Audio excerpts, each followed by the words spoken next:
Snoop Dogg was a fucking clown, bro. Snoop Dogg did a song, right? Dissing Biggie with Tupac in the studio. Pac was there when he recorded it. He said, I'm gonna diss this fat bitch.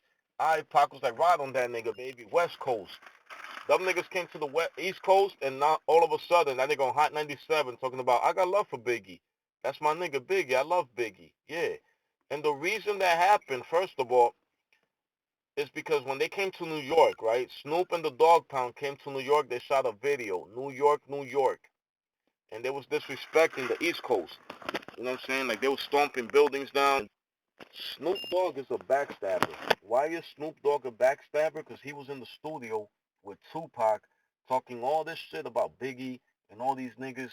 And then, he turned into a pussy because he got a phone call one day. What happened was they made a phone call. And it was these niggas from the East Coast, right? They was riding with the West Coast Crips. Like, that's the thing that niggas didn't understand. Like, Death Row was Bloods. Biggie and Puffy, they got with them Crip niggas on the West Coast. Puffy got the money, so he was with Orlando Anderson and these niggas at the club before Tupac got killed. Like, weeks before that, they at the club, they popping bottles.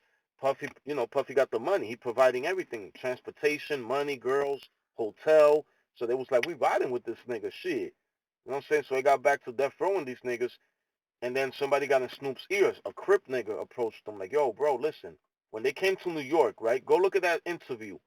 Tupac with Snoop Dogg, right? In New York, you could YouTube it. Look at Snoop's face, man nervous.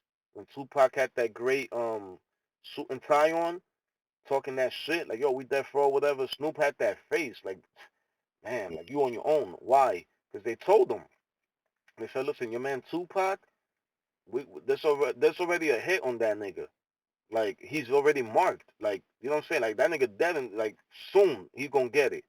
If you stay riding with this nigga, we can't protect you. The Crips told them that.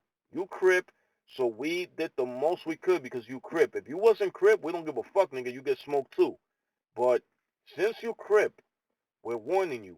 Do not ride with this nigga. When that nigga talk about Biggie and these niggas, Biggie and Puffy's paying good money for the Crips. So, you know what I'm saying? That's family.